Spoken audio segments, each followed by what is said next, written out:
Set, we're ready to go racing. Car number 49 for Joe Rzeszutek. The TSI Harley-Davidson machine will start at the point in row number 1. And next door to him, car number 42 in the Big Hits 102.9 WDRC FM car, it's Dave Ray. Wheelers Automotive brings us car number 22, back in position number 3 for Donnie Acker.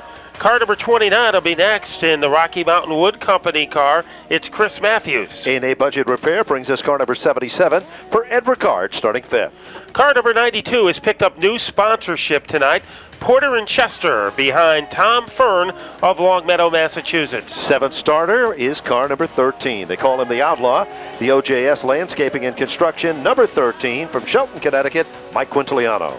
A guy having a pretty good season in car number 44 in the Scott's Electric Monte Carlo.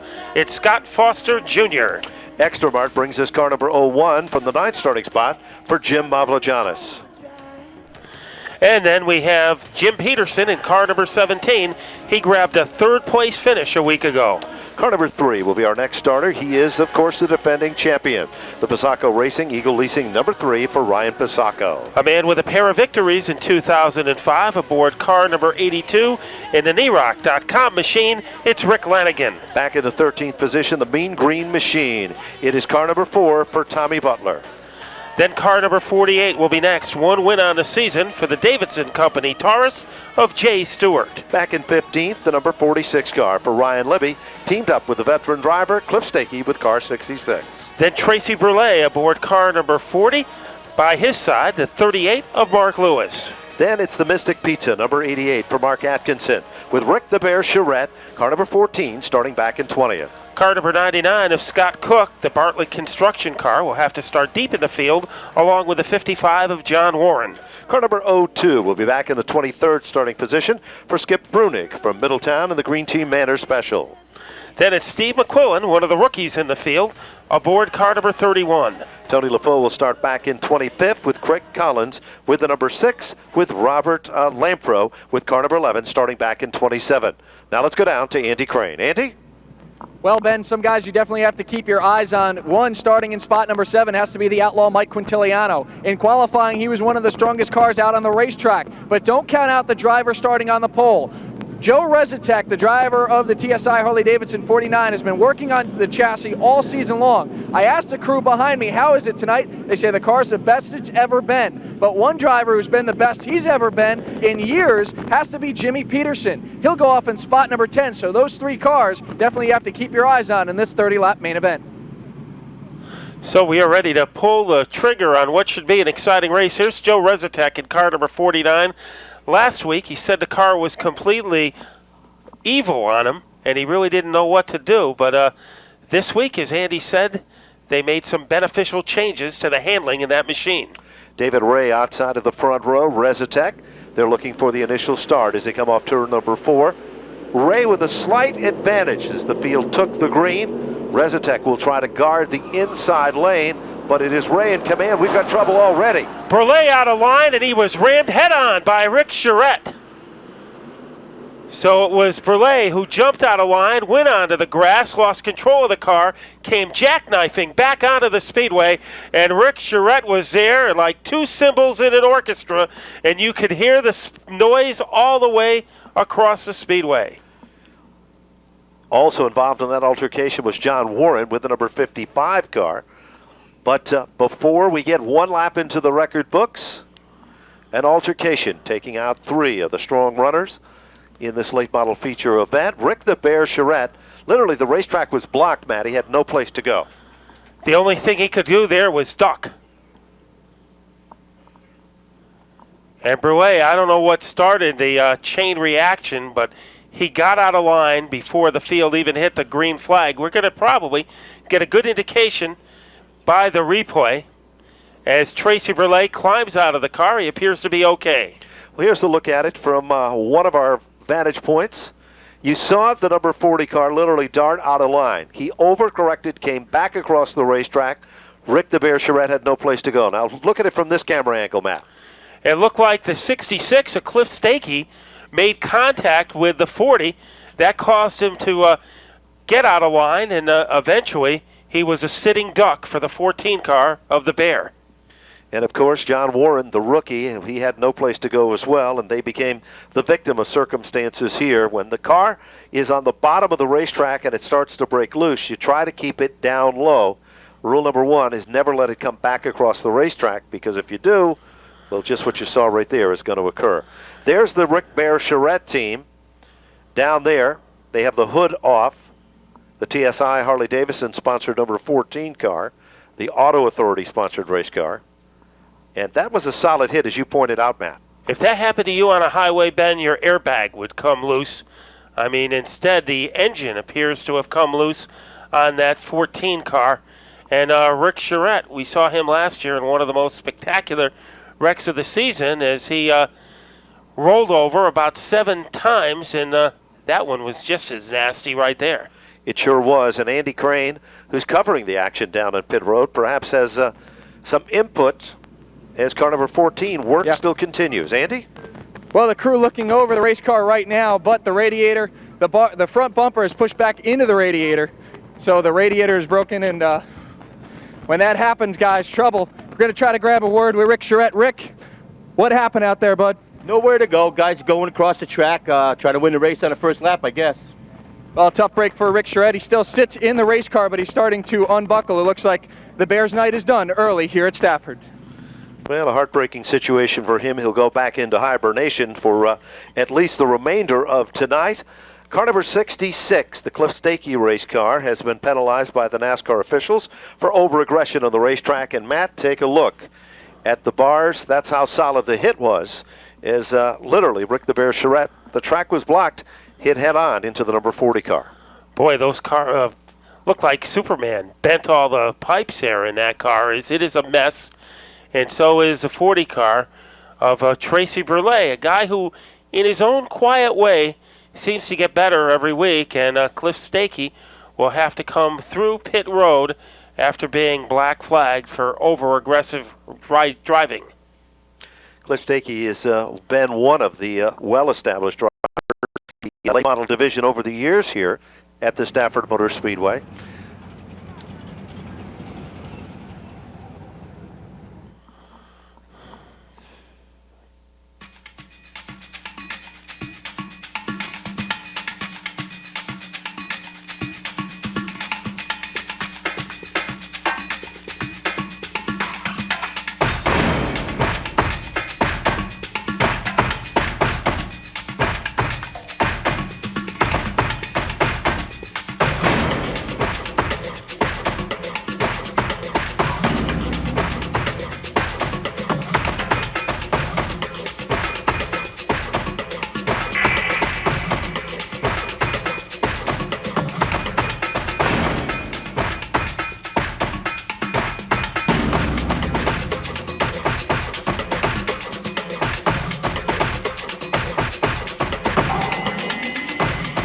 With over 25,000 dedicated CarQuest Auto Parts professionals across North America, we're proudly serving a world in motion.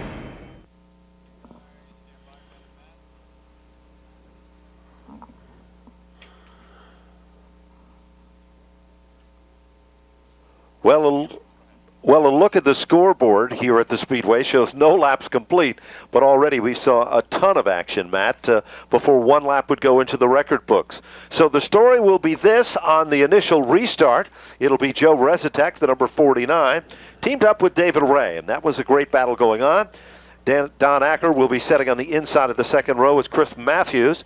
No changes there, and row number 3, Tommy Fern, who picks up some sponsorship from the good folks at Porter Chester Institute, will be teamed up with Ed Ricard, making up the third row. So that's the top 6 positions. Behind them, it'll be Mike Quintiliano, Scott Foster, Jim Mavlajanis, and Jimmy Peterson. Ryan Pisacco and Rick Lanigan will round out the top 12. And Ben, I think the Bear might be back before you would think, despite that very vicious hit, because remember last year, after that car was totaled after his barrel roll in the infield, he had it back here very shortly because he wanted that Rookie of the Year championship, and he got it. So when it comes to determination, Rick Charette is always at the top of his game.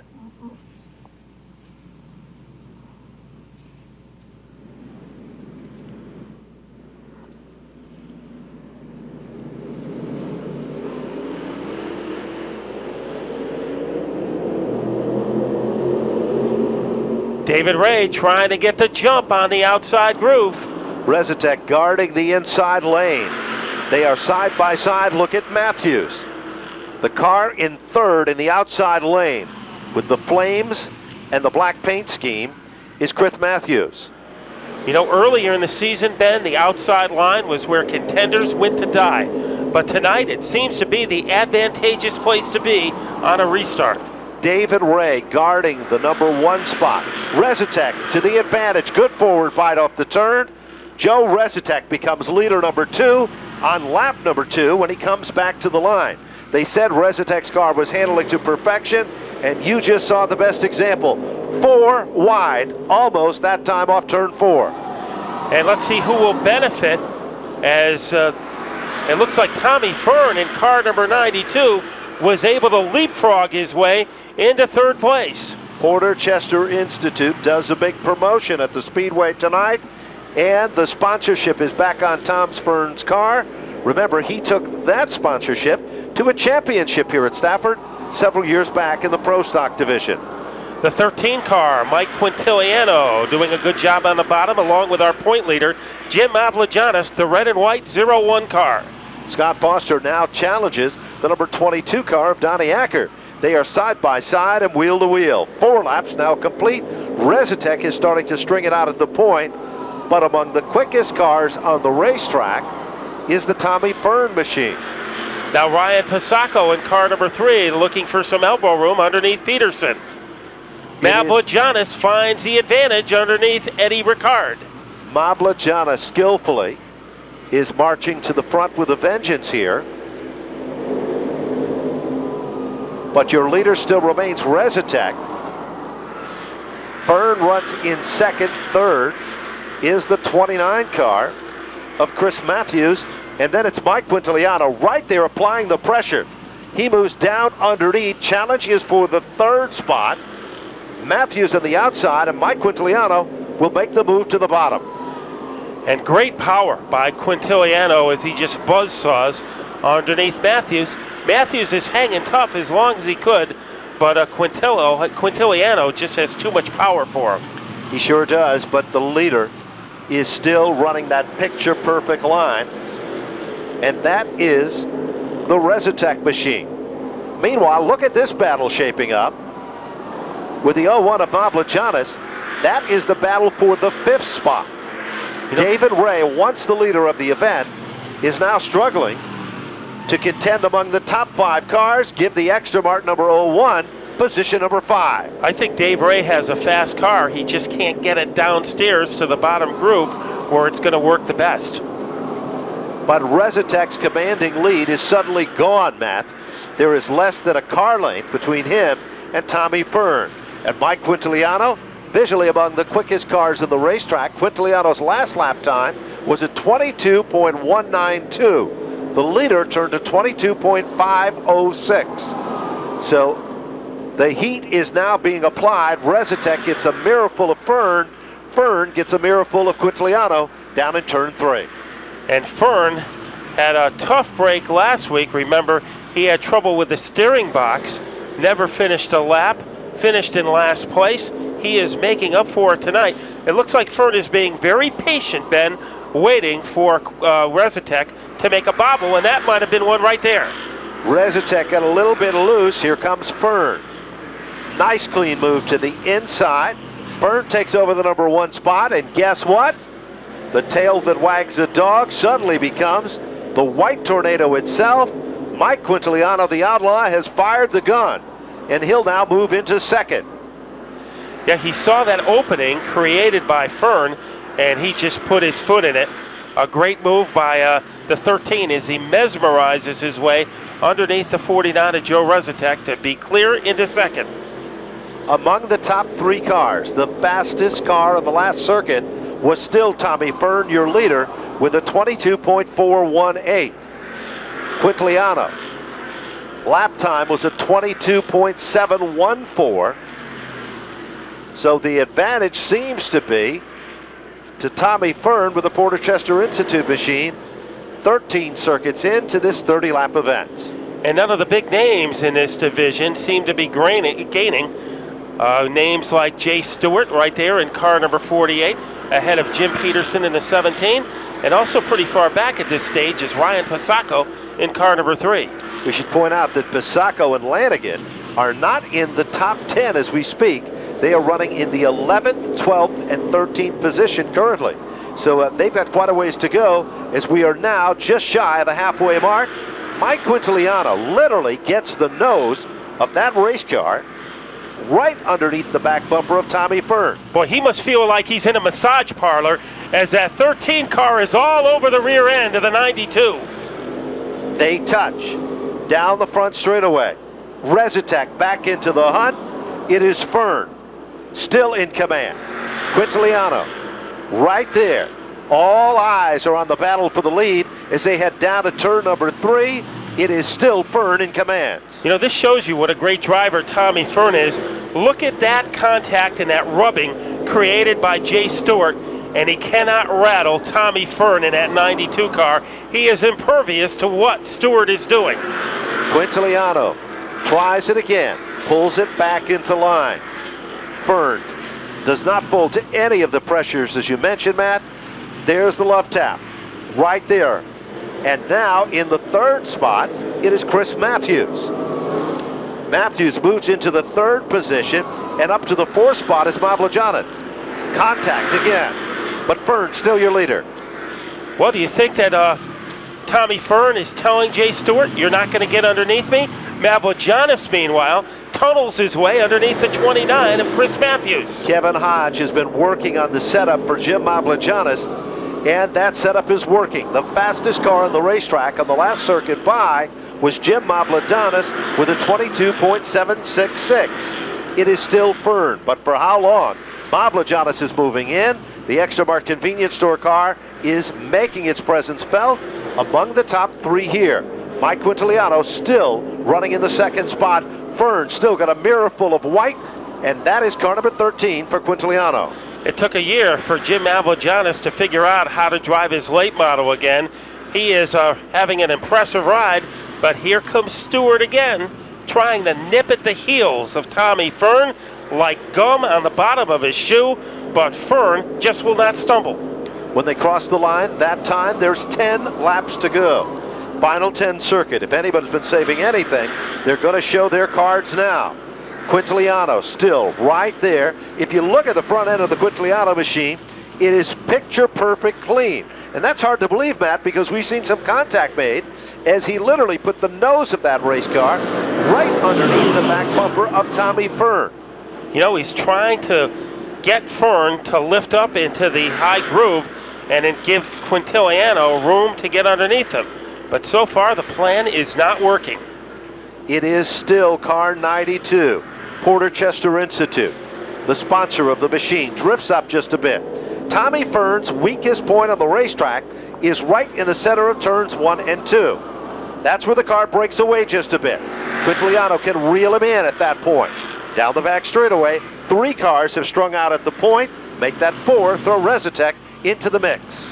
Now, when the tires start to go away on the leader, it's hard to keep the car on the bottom groove where Fern keeps it now. So what happens is that he has to slow down to keep it there. That might give Quintiliano a chance to get up high. There's no question about it. That is pretty much the story at the point. Meanwhile, Mavlajanis is still among the quickest cars in the top 3. He's closing up that gap, setting in that 3rd spot. 24 laps now complete. 6 laps to go. And I think Joe Rzeszutek's car, number 49, we get a glimpse of it there, seems to be getting faster as this race is going on, so I think the car is coming to Joe Rzeszutek. But Tommy Fern is still the man who has been so smooth at the point. Nothing has ruffled his feathers as Mike Quintiliano has tried it all to get around. He'll done everything. Again. He's done everything but blindfold Tommy Fern, and nothing is paid off, but he still has 4 laps in which to pull off a game plan. Yellow out. Caution flag comes out of the field. We've got a spin up between turns 3 and 4, and that could change the entire complexion of this event. Car number 83, Tony LaFoe, will bring out the caution. 25 of the 30 laps now complete. Tom Fern leads Mike Quintiliano over Jim Mavlijanis, Joe Rzeszutek, and Chris Matthews. And we said you're only as good as your last restart. Mike Quintiliano, although most of the season the outside groove hasn't been the way to go on restarts, tonight it might be the preferred lie. We're going to find out in a moment.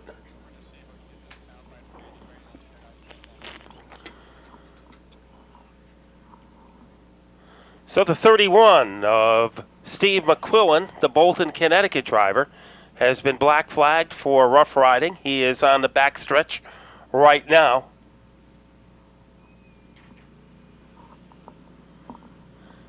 And two cars, Ben, who I think are surgically attached to each other tonight. And that is the 92 of Fern and the 13 of Mike Quintiliano. Now let's go to pit road and visit with Andy Crane. Well, Matt, I'm down in race leader Tommy Fern's pit area. What's Tommy saying about the car right now? Little loose getting in, but he thinks he got something for him. Well, guys, Tommy Fern has been a chatterbox right now on the radio. Says the car's a little bit loose, but they're ready to go as we have the final few laps in this 30-lap main event. Mike Quintiliano, he's going to go for broke. The crew doesn't even have the pit box down here. It's wreckers or checkers for the Outlaw, sits in spot number 2. Well, they say that the 92 car is loose. That could create an opportunity for Jim Mavlijanis in car number 01 to sneak underneath both Fern and Quintiliano. So don't count out crafty Jim Mavlijanis, one of the more experienced drivers on the track right now. Just remember this, it wasn't long ago when Tommy Fern and Mavlijanis were battling for Pro Stock titles here at the Stafford Motor Speedway. Mike Quintiliano on the outside lane as they come off turn number 4. Down to the stripe they come, evenly matched, picture-perfect restart. Quintiliano on the top side, Fern on the inside. Fern to the advantage, just as predicted. Here comes Mavlijanis, 3 cars, run nose to tail down the back straightaway. And Quintiliano is going to try to make the same move underneath. This time he might pull it off. On the grass, contact between Quintiliano and Fern. Fern headed to the fence. Quintiliano goes around, he makes contact down the front straightaway. Mavlijanis tries to guard it, works his way off the infield down low. It's the 13 car, right side, damage done to the race car. And Mike Quintiliano is moving now in the right direction. Matt, wow. Well, Quintiliano tried to go underneath Fern again, only this time it looked like he was on the grass. And that just doesn't work here coming off the 4th turn. Tommy Fern was trying to guard his position, kept the race car as low as possible. And for Mike Quintiliano, it was a little bit too low. Jim Mavlijanis' car also showing the worst of the wear. Caution flag comes out. We just received this information from the NASCAR officials. The cars that caused the caution were the 13 car of Mike Quintiliano and the number 92 car of Tommy Fern. So that means our leader with 5 laps to go is going to be Jim Mavlijanis. Remember what Andy Crane said before the last restart about the number 13 team. They have no pit crew down on pit road. Well, they said it was either the checker or the wrecker, but how about the 3-tire finish? Because there is nobody on the crew to change that right rear tire. So the Malco Products machine sat stranded, and literally,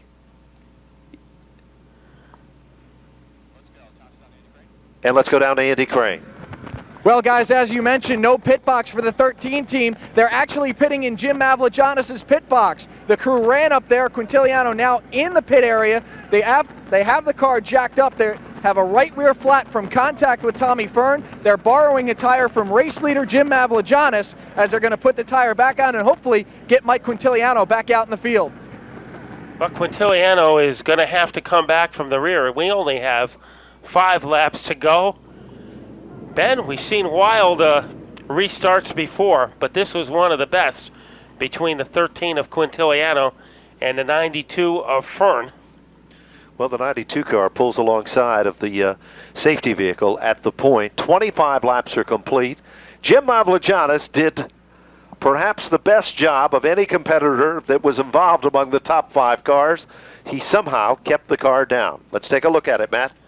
Now the 13 of Quintiliano makes contact. He tries to go underneath. Fern doesn't want to give up the position.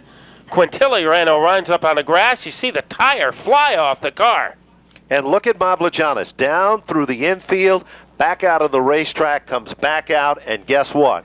He is your leader. Now that was a look at it from one angle. Let's take a look at it from a different angle and see what our cameras will tell on this situation here.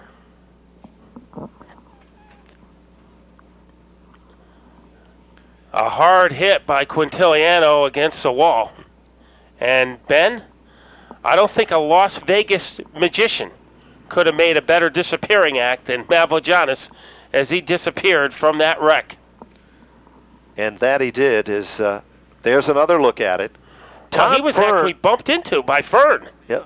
Fern literally came back across the racetrack, and the damage that you see on Mavrogiannis' car literally came from Tom Fern as the two literally slammed together down on the grass. Okay, the 48 of Stewart now up ahead of him. Quintiliano and Fern make contact. Watch 92. He hits the wall, then hits Mavrogiannis. Fern kept his foot right in it as Quintiliano tried to do the same. But for Jim Mavrogiannis, he took the low road, and in this case, it worked. This is one case where getting hammered is to your advantage. Another look at it here. And again, Fern tries to keep his foot right in it and is able to get away. But for Mike Quintiliano, it doesn't work. And Fern knocks Mavrogiannis, but away from all the chaos and into the open spaces on the safety road. So I guess this is a game of bounces, and that time Mavrogiannis took a good hop off of Tommy Fern as we hop down to Andy Crane. Well, guys, definitely the crew for the 92 car very upset. This is the tire, the left front tire that came off of Tommy Fern's car. As you can see, a big chunk coming out of the tire. So they quickly made the change, and now they back out on the racetrack. So we're getting ready to go green. Guys? Green flag is back out. The question is Mavrogiannis' car as good as it was before the altercation? The answer is no. Rzeszutek pulls to the outside, takes over the lead. Matthews right there with him. Car number 29, and there's Scott Foster. Boy, Matthews looks like one of those lottery balls in a jar. He's floating all over the place, hits Mavrogiannis, then scrapes the wall. Matthews tries to hold on, but it still remains Rzeszutek out in front and in command. And there comes the professor running in second, Jay Stewart, and Tommy Butler. We didn't talk about him for quite a while, but he is there. Another podium finish is going to be coming his way if he can hold on for just 3 more circuits. Still a long way to go, and the sheet metal flapping on the front of the 4 car of Tommy Butler. He is damaged goods, but he's good enough to get underneath Stewart. The Artioli Chevrolet, number 4, takes over second. Stewart drops back to the 3rd spot. Here comes Jimmy Peterson, car number 17. This time, 2 laps to go. Stewart in trouble on the grass. All the way down through the center of the infield. Rzeszutek is your leader. Butler in second, Peterson up to 3rd.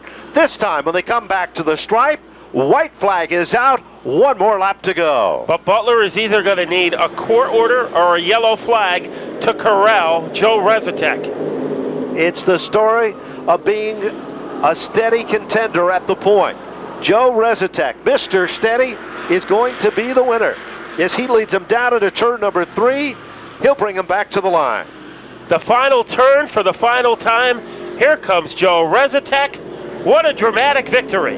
Great run for Tommy Butler to finish in the runner-up spot. And Jimmy Peterson, hats off to car number 17 to finish among the top 3 for a podium finish.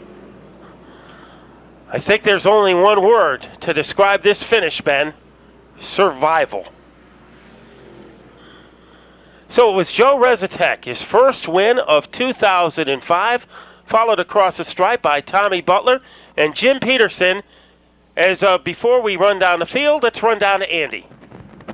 Well, thanks a lot, Matt. With Lori Abbey, the spotter for Joe Rzeszutek. And Lori, did you guys ever think you were going to get in this position late in the race? Oh, we are so happy with it. I'll tell you what, Joe, you really had an up and down season. I tell you, you started on the pole and fell back, but did you ever think the last couple laps with the leaders tangling that you could grab the lead back? We just kept our eyes up front, tried to stay out of the trouble, and just went for it. Well, he went right to victory lane, so go celebrate with the team.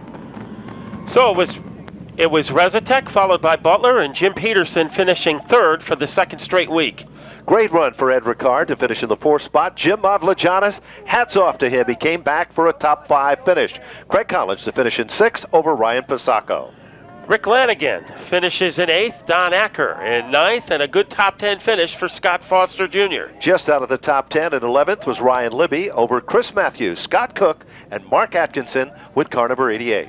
And Tom Fern, who came within a couple laps of winning, will have to settle for 15th place, one notch ahead of Mark Lewis, Skip Bruning in 17th place. In the 18th spot, Mike Quintiliano over Tony LaFoe to finish 19th with David Ray to finish in 20th. Jay Stewart, tough break on the final lap, dropped him all the way to 21st. John Warren, 22nd, followed by Steve McQuillan and Cliff Stakey. Rounding out the remainder of the field, Robert Lathrop over Tracy Brulé, and Rick the Bear Charette, a disappointing 27th. So Joe Rzeszutek getting greeted in victory lane, and Andy Crane is down there to talk to our winner for the first time this year, Joe Rzeszutek. Well, a very jubilant Joe Rzeszutek. And Joe, take us through that wild battle with 5 to go. You were outside the top 5, and here you are in CarQuest victory lane. I'll tell you what, we've been lousy all year. We finally got some help, and I'll talk to the credits later. I worked my tail off today, but if it wasn't for everybody, I wouldn't be here. We lost the clutch on the last restart. The tranny died in second gear. The right front seems like it's ready to come off, and the brakes are grinding. I had nothing to lose. So when I was on the outside and the guys got tangled up on the inside, I says, you gotta be kidding, because Mavlajanis has been flying out there. I looked at the scorecard, Tommy Butler's behind me. I'm going, well, maybe 3rd or 4th. But the car hooked up, the clutch didn't slip on high RPM. I sent it in the corner, the wheels didn't come off. Here we are for number 1 this year, and I'll tell you, from coming from rags to riches is awesome. I know definitely the car hasn't been working the way it wanted to for the beginning of the season, but you guys look to get all 4 wheels going in the right direction. I'm sure there's a ton of people you want to thank. Well, I'll tell you right now, if it wasn't for a Bob Phil chassis, we wouldn't be here. Billy the Kid Motors, the horsepower is beautiful. He builds a good car. My crew, we stopped racing last week after the qualifier because the car was so terrible. My wife and children and the crew did not quit on me. Then one of our competitors, special thanks to Craig Collins, came to my gas station on Wednesday after his crew and the guys from the 92 helped me with a setup in this chassis. Craig spent 3 hours and a couple of Budweisers to set the car up.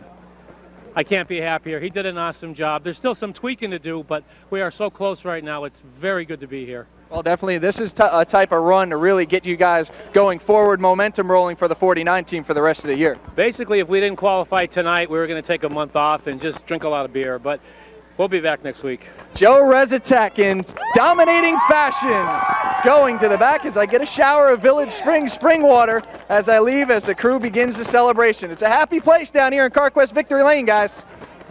Stafford Speedway late model contingency partners include CarQuest Auto Parts, Atlantic Coast Trailer Sales, Tech Air of Connecticut, and New England Racing Fuel, Sunoco brand.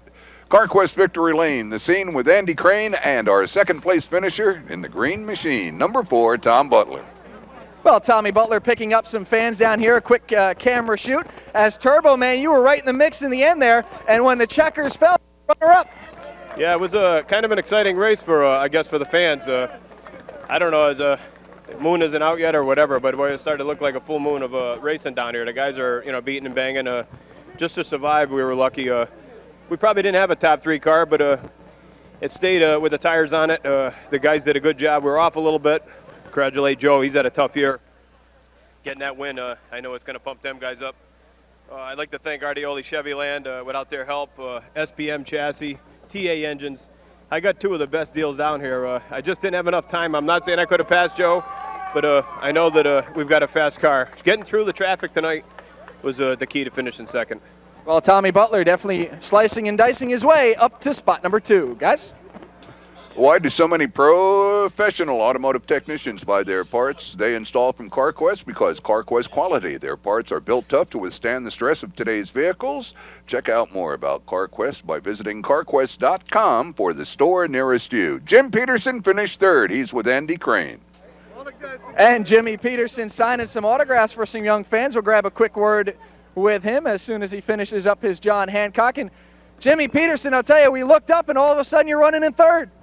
Yeah, all them restarts helped us out, and you know, it was kind of survival out there. They were beating and banging, and everybody was a little loose, and you know, coming out of there with a third is great. Well, another run up to the podium. We got to say, Jimmy Peterson is definitely back.